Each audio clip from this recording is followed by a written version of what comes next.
আসসালামু আলাইকুম রহমতুল্লাহ ওবরাকাতুহ। আলহামদুলিল্লাহ, যাবতীয় প্রশংসা মহান আল্লাহর জন্য নিবেদিত।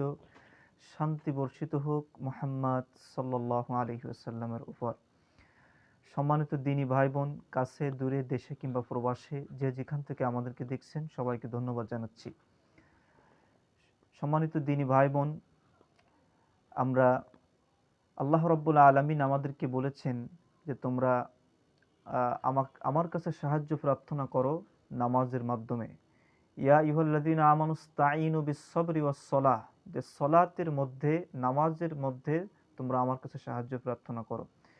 তো ৫ ওয়াক্ত নামাজ আমাদের প্রতি ফরজ, এটা আমরা জানি আলহামদুলিল্লাহ। কিন্তু বিশেষ করে আমরা দেখি শীতের মৌসুমে ফজরের নামাজে মানুষের অনীহা।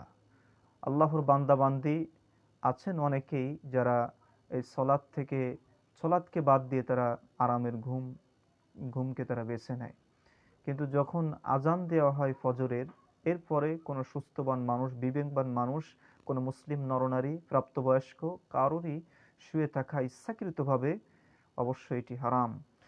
তো ফজরের সময় আমরা এই যে শুয়ে থাকি শীতের সময়, এটা শয়তানের একটা বড় ধরনের একটি চাল। তো শয়তানের এই ওয়াসওয়াসার মধ্যে যারা আমরা নিমজ্জিত হয়ে যাই, শয়তানের ওয়াসওয়াসার মধ্যে যারা আবদ্ধ হয়ে যায়, তারা এর ভিতর থেকে বেরিয়ে আসতে পারি না।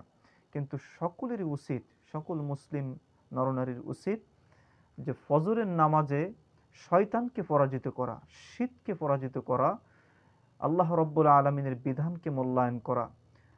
তো আমরা যখন উজু করি, অবশ্যই উজুটা আল্লাহ রব্বুল আলমিন আমাদেরকে করার তৌফিক দান করেছেন এজন্য যে উজুর মাধ্যমে আমাদের পবিত্রতা অর্জন করতে হয়। তো পবিত্রতা অর্জন করে আমরা ফজরের সালাতে দাঁড়িয়ে যাব। আমাদের আরামের ঘুমকে হারাম করা উচিত। অবশ্যই দিন শেষে আমাদের মৃত্যু আছে এবং পরকালে আল্লাহ রব্বুল আলমিনের দরবারে আমাদের সকলকে একত্রিত হতে হবে, সেখানে জবাবদিহিতার আওতায় আমরা পড়ব। তো আল্লাহ রব্বুল আলমিন আমাদেরকে এই শীতের মৌসুমে শয়তানের যে বিশাল বড় চাল, শয়তানের যে বিশাল বড় অসওয়াসা, এই অসওয়াসা থেকে আমাদের দূরে থাকা এবং শয়তানকে পরাজিত করে ফজরের নামাজে আমাদের অংশগ্রহণ করা, যথাসময়ে ফজরের নামাজ আদায় করা, এটি একজন ইমানদারের নৈতিক দায়িত্ব, ফরজ। আল্লাহ আমাদের সবাইকে তৌফিক দান করুন। আসসালামু আলাইকুম রহমতুল্লাহ।